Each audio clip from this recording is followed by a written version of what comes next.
Hadirin jamaah Jumat yang dimuliakan Allah Subhanahu wa ta'ala, berapa banyak orang yang amat sangat ingin hidup di bulan ini. 90 hari yang lalu mereka berdoa, Allahumma barik lana fi Rajab wa Sya'ban wa ballighna Ramadan. Tapi mereka tak sampai di bulan ini.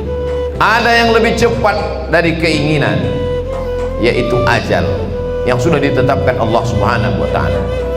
Berapa banyak kawan, sahabat, keluarga, jiran, tetangga yang tahun lalu ikut berbuka bersama kita, tarawih dan tadarus, tersenyum dan tertawa, tapi bulan ini mereka sudah berpindah ke alam yang lain. Lalu kenapa kita masih hidup? Kalau dikatakan kita hidup karena rajin olahraga, berapa banyak orang selesai jogging meninggal dunia?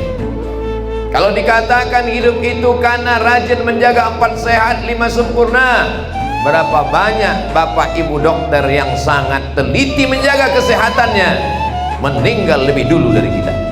Lalu kenapa kita masih hidup? Apa yang membuat kita hidup? Jawabannya ada dalam surat Al-Mulk yang disuruh dibaca sebelum tidur malam, 30 ayat menjaga selamat dari azab kubur. Jawabannya adalah Allazi khalaqal mauta, Allah yang menciptakan mati, wal hayata, Allah yang menciptakan hidup, liyabluwakum ayyukum ahsanu amala, untuk menguji siapa yang paling baik amalnya. Yang paling mulia di antara kita bukan yang paling banyak ilmunya, yang paling mulia bukan yang paling tinggi jabatannya, yang paling mulia bukan yang paling banyak hartanya, tapi yang paling ayyukum ahsanu amala, yang paling baik amalnya. Innal insana lafi khusr, semua manusia ini rugi. Yang kaya rugi, yang miskin rugi, yang punya kekuasaan rugi, rakyat jelata makin rugi. Yang beruntung siapa? Illalladzina amanu, orang yang percaya la ilaha illallah Muhammadur Rasulullah. Cukupkah hanya iman saja?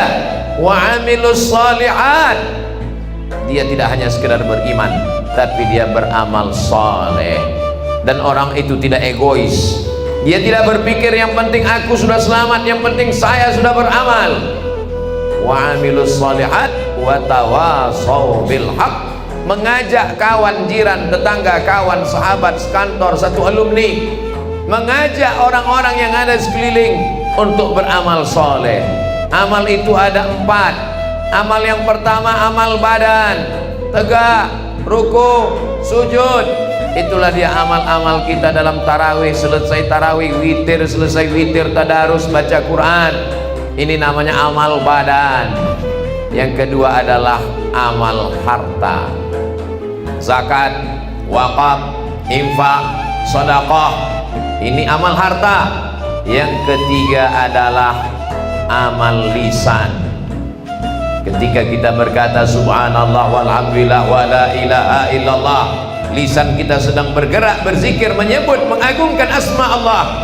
Afdalul zikri, seafdal zikir la ilaha illallah, wa afdalud du'a, seafdal doa alhamdulillah. Amal badan, amal harta, amal lisan. Tapi ada amal yang tidak berbunyi dan tidak bersuara, tidak mengeluarkan darah dan harta. Kalau orang yang sholat nampak dia tegak ruku dan sujud. Kalau orang yang bersedekah nampak dia membangun pesantren, membangun masjid. Kalau dia membaca Quran beramal lisan nampak bersuara.